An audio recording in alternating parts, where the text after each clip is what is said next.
साथियों नमस्कार। प्रभात एजुकेशन के ऑनलाइन प्लेटफॉर्म पर आपका स्वागत है। साथियों, रीट मेंस के रिजल्ट को लेकर जैसे जैसे देरी हो रही है, दिल की धड़कन वैसे वैसे बढ़ती जा रही है।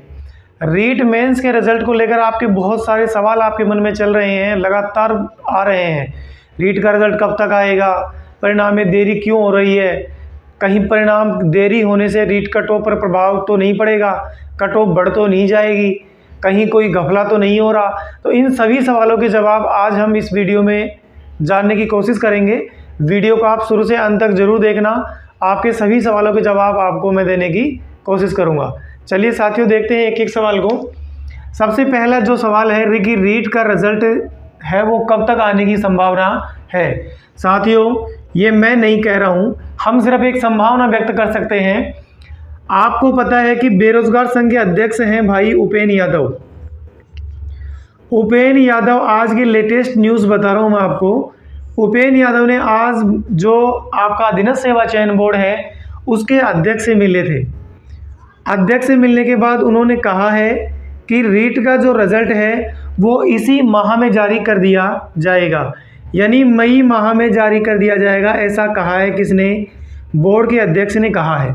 ठीक है साथियों, लेकिन सबसे बड़ी विडंबना की बात देखिए आप कि माननीय अध्यक्ष ने ये नहीं कहा कि कब तक जारी करेंगे, यानी मई का महीना तो अभी शुरुआत ही है, अभी तो पूरा मई का महीना बाकी पड़ा है। तो इन्होंने ऐसे आइडिया नहीं बताया कि 10 तारीख से पहले कर देंगे या 15 तारीख तक कर देंगे, ऐसी कोई बात की चर्चा नहीं करी है। इसलिए उपेंद्र यादव ने, आपको सबको पता है कि 10 मई को क्या धरना के लिए कह रखा है कि अगर 10 मई तक परिणाम जारी नहीं होता है तो 10 मई को क्या दिया जाएगा? धरना दिया जाएगा। साथियों, लगातार रीट परिणाम को जारी करने को लेकर उपेंद्र यादव संघर्ष कर रहे हैं और लगातार आप हमारे साथी हम भी हैं, लगातार ट्विटर पर भी कैंपेन चला रखा है। आपको भी मेरे हिसाब से इसमें भागीदारी बनना चाहिए और जितना आपसे हो सके उतनी मदद करनी चाहिए। यानी आप ये मान कर चलें, आप ट्विटर पर कर सकते हैं, फेसबुक के माध्यम से करते हैं। और आपको क्या करना चाहिए? आपको सबको पता है कि अगले साल में क्या होने जा रहे हैं, चुनाव होने जा रहे हैं। तो साथियों, आपके जो स्थानीय नेता हैं, यानी स्थानीय जो नेता हैं आपके, आप उनसे मिलकर भी इस बारे में ज्ञापन दे सकते हैं। क्यों? क्योंकि ये सीधी सिफारिश कहाँ पर जाएगी? आपको पता है इसमें जो चुनाव को लेकर चर्चाएं चल रही हैं तो हर एक खबर गवर्नमेंट तक जाती है। आप इस चीज़ को दिमाग में बैठा लेना। हर गांव में कोई खबर जाती है तो कोई खबर कुछ भी होता है तो सारी खबर जाती है वहां तक। तो आप ये कर सकते हैं साथियों, और संभावना बता रहे हैं कि मई माह में लास्ट तक आने की संभावना है, ऐसा कहा है। लेकिन अगर हम इसके प्रति जागरूक नहीं होंगे तो क्या पता मई का भी कोई पता नहीं है। तो साथियों, ये तो रहे आपके रिजल्ट की कब तक की संभावना बताई जा रही है। तो इन्होंने क्या कहा है कि मई महीने में जारी हो सकता है, लेकिन कोई तारीख नहीं बताई। ठीक है साथियों, हम क्या कर सकते हैं मैंने आपको बता दिया। स्थानीय स्तर पर आपके जो भी नेता हैं, अधिकारी हैं, उन को आप अपना प्रार्थना पत्र दे सकते हो। ठीक है साथियों, इसके बाद देखिए परिणाम में देरी क्यों हो रही है। साथियों, परिणाम में देरी होने का जो सरकार है वो क्या तर्क दे रही है? वो तर्क ये दे रही है कि एक तो लगातार क्या कर रहे हैं, अधिकारियों की क्या चल रही है, हड़ताल चल रही है, पहली बात। दूसरी बात इन्होंने क्या बताई? इन्होंने कहा कि आपत्तियां इतनी आ गई कि इनके निस्तारण के लिए हमने क्या गठित करी है? कमेटियां गठित करी है। साथियों, ये मेरे हिसाब से सब बकवास बात है, क्योंकि गवर्नमेंट चाहे ना जब रिजल्ट जारी कर सकती है, ये सारा सरकार के हाथ में होता है। एक बात और मानकर चलना, अगर ज़्यादा देरी होती है तो फिर क्या हो जाएगी? आचार संहिता लग जाएगी।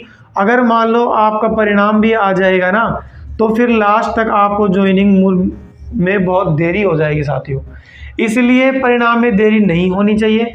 सरकार ये अपने तर्क दे रही है कि परिणाम में इसलिए देरी हो रही है, लेकिन जहाँ तक आप सब समझते हैं ऐसा कुछ नहीं है। गवर्नमेंट जब चाहे 10 दिन के अंदर अंदर रिजल्ट जारी कर सकता है। इसका सीधा उदाहरण आपने पिछली जो रीट रद्द हुई थी उसमें आपने देख लिया होगा, है ना, कितने दिनों में सब काम जारी कर दिया गया था। ठीक है साथियों, अब तीसरी बात जो आती है कुछ साथियों की कि सर एक बात बताइए कि अगर ये मान लीजिए रीट जो रिजल्ट है इसमें थोड़ी देरी हो रही है तो कट ऑफ पर इसका प्रभाव पड़ सकता है क्या? साथियों एक बात का ध्यान रखना, अगर पूरा काम ईमानदारी से हो रहा है जब तो कट ऑफ पर कोई प्रभाव नहीं पड़ता है, चाहे वो कितनी ही दिन में रिजल्ट आए, रिजल्ट जो है वो ही आएगा। अगर मान लीजिए कि कुछ, आप समझ रहे होंगे मैं क्या कहना चाह रहा हूँ, कुछ साथी ये भी कह रहे थे कि सर ओमार सीट ही चेंज हो जाती है, ओमार सीट में अलग से भरा दी जाती है। साथियों अगर ऐसी बात है तो फिर वो तो कट ऑफ का अनुमान है तो आप लगा सकते हैं, न मैं लगा सकता हूँ, न कोई भी नहीं लगा सकता। लेकिन अगर ईमानदारी से काम हो रहा है तो साथियों आपको घबराने की कतई आवश्यकता नहीं है। बिल्कुल कट ऑफ पर कोई प्रभाव नहीं पड़ेगा, कट ऑफ है उतनी ही रहेगी। लेकिन अगर थोड़ा बहुत भी ऊपर नीचे होता है, समझ रहे होंगे आप है ना मैं क्या कहना चाह रहा हूँ। आज सीईटी स्नातक यानी ग्रेजुएशन का क्या है रिजल्ट आया है, तो इसकी कट ऑफ आपने देखा होगा कि थोड़ा सा उछाल मारी है। और ओबीसी वालों का तो इसमें भी बुरा हाल है, ओबीसी वालों का तो इसमें भी बुरा हाल कर दिया। तो साथियों अब ये तो देखो क्या रहेगा, कट ऑफ पर वैसे ईमानदारी से कोई प्रभाव नहीं पड़ता है, सब काम बिल्कुल ओरिजिनल तरीके से हो रहा है जब तो, और वैसे ही चल रहा है तो वो तो बात ही अलग है। अब साथियों आपको क्या करना चाहिए मेरे हिसाब से, देखिए ये तो आपके सवालों के जवाब मैंने देने की कोशिश करी है। इसके अलावा आप अपने स्तर पर ट्विटर पर कैंपेन में भाग लीजिए, अपने स्थानीय स्तर के जो अधिकारी हैं, कुछ नेता हैं, उनको अपना ज्ञापन दीजिए और जल्दी से जल्दी इस रिजल्ट को जारी करवाने के लिए प्रार्थना कीजिए। ठीक है साथियों, इसके बाद नई आगामी जो भर्तियां हैं, यानी अभी आपने पता होगा आपको कि सीटेट का जो नोटिफिकेशन भी आ गया है। तो अगर आप मान लीजिए सेंट्रल गवर्नमेंट में टीचर बनने का सपना देख रहे हैं तो आप सीटेट की जिनका पास नहीं है सीटेट, तो वो सीटेट की तैयारी में लग जाइए। डीएसएसबी की वैकेंसी 101% आएगी, इस बात को मानकर चलना। उसके अलावा बहुत सारी वैकेंसी आएंगी, थोड़ा थोड़ा उसमें भी ध्यान दे लीजिए जितना समय निकलता है। मैं मानता हूँ एक डर होता है, सबके मन में होता है, ऐसी कोई नई बात नहीं है। जब तक रिजल्ट नहीं आता हमारा ध्यान पूरा वहीं पर रहता है। क्यों, इस चैनल पर जो भी न्यूज़ आपको मिलती है, वीडियो आपको रीड का बहुत दिनों बाद मिलेगा आज, लेकिन जब भी मिलती है ऑथेंटिक न्यूज़ आपको मैं देने की कोशिश करता हूँ। ठीक है साथियों, आज के लिए इतना ही। वीडियो आपको कैसा लगा ज़रूर बताना, आपके कोई सवाल हैं तो आप कमेंट बॉक्स में ज़रूर छापना। आज के लिए इतना ही, थैंक यू, धन्यवाद।